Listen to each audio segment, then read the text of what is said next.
Felipe avait consacré sa vie à partager l'amour de Jésus avec les autres. Mais il n'en avait pas toujours été ainsi.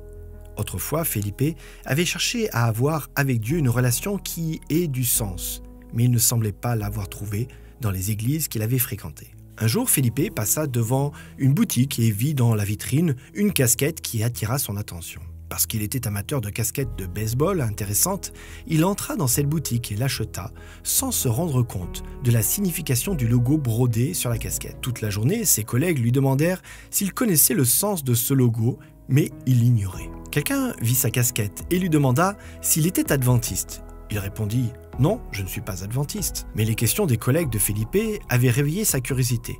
C'est pourquoi il partit à la recherche d'une église adventiste.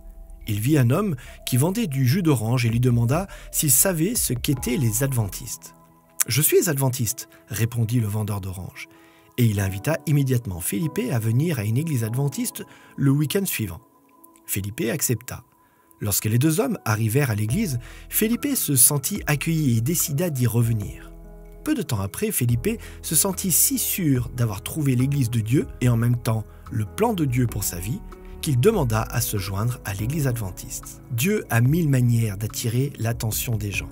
Il peut même utiliser une casquette de baseball, mais il veut que nous fassions aussi notre part pour présenter Jésus aux autres. Il existe de nombreuses manières de diffuser l'évangile personnellement auprès de ceux qui nous entourent, mais nous pouvons aussi atteindre ceux qui sont loin de nous, par l'intermédiaire de nos dîmes et de nos offrandes. Dîmes et offrandes sont d'importance égale et sont essentielles pour notre mission. Mais elles ont des applications différentes.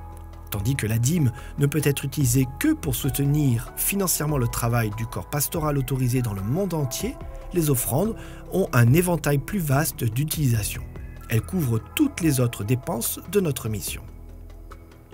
Aujourd'hui, en rendant la dîme et les offrandes de promesse, nos offrandes régulières et systématiques, nous pouvons tous participer à l'effort d'évangélisation plus vaste de Dieu, qui doit atteindre toute nation, toute tribu, tout peuple et toute langue.